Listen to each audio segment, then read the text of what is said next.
Hello అండి. Welcome to Shyamla's kitchen. ఈరోజు ఈ వీడియోలో అయితే చూస్తున్నారు కదండి, శనగలు ఫ్రై అనేది ఈ విధంగా చేసుకుంటే తినడానికి చాలా టేస్టీగా ఉంటుందండి. ఇదే ప్రసాదంగా కూడా పంచిపెడతారండి. భక్తులు చాలా ఇష్టంగా తింటారు, అందరూ తినచ్చు. హై ప్రోటీన్స్ ఎక్కువ ఉన్న ఈ శనగలు తినడం వల్ల వెయిట్ లాస్ అవ్వచ్చు, అలాగే బ్లడ్లో షుగర్ లెవెల్స్ని కూడా కంట్రోల్ చేయొచ్చు. చూస్తున్నారు కదండి, మనం ఈ విధంగా ప్రిపేర్ చేసుకోవడానికి ముందుగా ఒక రాత్రంతా నానబెట్టిన శనగల్ని తీసుకున్నానండి. ఒక పావు కిలో వరకు తీసుకున్నాను. దీంట్లో ఒక 2 గ్లాసులు వాటర్ పోసి, దానికి తగినంత సాల్ట్ పోసి ఉడికిస్తున్నానండి. ఒక 5 విజిల్స్ వచ్చేంత వరకు ఉడికిస్తే కొంచెం మెత్తగా ఉడుకుతాయి. ఇవైతే ఉడికిపోయినాయండి.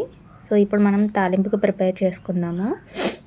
ఈ విధంగా కళాయి పెట్టుకుని ఆయిల్ వేసుకొని ఆవాలు, జీలకర్ర, పచ్చిమిర్చి ఈ విధంగా పొడవుగా కట్ చేసిన 2 పెద్ద ఉల్లిపాయలను కూడా కట్ చేసుకుని వేసుకోవాలండి. ఇందులోనే కరివేపాకు ఒక 4 రెమ్మలు తుంచి వేసుకోవాలి. ఇది చాలా బాగుంటుందండి, తింటుంటే చాలా టేస్టీగా ఉంటుంది. ఇది చాలా హై లెవెల్లో ప్రోటీన్స్ అనేవి ఉంటాయి కాబట్టి అందరికీ చాలా ఉపయోగం ఉంటుంది. దీనివల్ల ఎలాంటి సైడ్ ఎఫెక్ట్స్ అనేవి ఉండవు. బ్లడ్ కూడా తక్కువగా ఉన్న వాళ్ళు ఇది డైలీ తీసుకుంటే చాలా బాగుంటుంది, ఇంక్రీజ్ అవుతుంది బ్లడ్ లెవెల్స్ అనేది. సో ఇప్పుడైతే ఇది బాగా మగ్గిపోయిందండి. నేను మూత పెట్టి ఒక 15 మినిట్స్ అట్లా ఉడికిచ్చాను. సాల్ట్ అది వేసేసాను, దాంట్లోనే పసుపు వేసాను. ఇవి బాగా మగ్గిపోయాయి. ఇప్పుడు దీంట్లో నేను దీనికి రుచికి సరిపడగా కొంచెం కారం కూడా వేసుకున్నానండి. పచ్చిమిర్చి వేసాం కాబట్టి కొంచెం తక్కువ పట్టింది. దాంట్లోనే కొంచెం ధనియాల పొడి కూడా వేసుకొని బాగా కలుపుకొని ఇప్పుడు ఉడికించిన శనగలను కూడా వేసి బాగా కలుపుకోవాలండి. ఈ విధంగా బాగా కలుపుకొని ఈవినింగ్ స్నాక్స్గా తింటే చాలా బాగుంటుందండి. మార్నింగ్ టిఫిన్లో కూడా తినొచ్చు.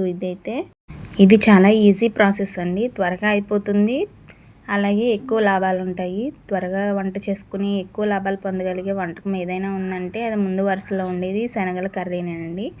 సో ఇది ఒకసారి ప్రిపేర్ చేసుకోండి, ఎలా ఉందో కామెంట్ చేయండి. వీడియో కనుక నచ్చినట్టయితే లైక్ చేయండి, షేర్ చేయండి. అలాగే ఎవరైనా సబ్స్క్రైబ్ చేసుకోకపోతే నా ఛానల్ని ఇప్పటివరకు సబ్స్క్రైబ్ చేసుకోండి. సో ఇదైతే ప్రిపేర్ అయిపోయింది. పైన కొంచెం కరివేపాకు చల్లుకుంటే వేడివేడిగా సర్వ్ చేసుకోవచ్చు.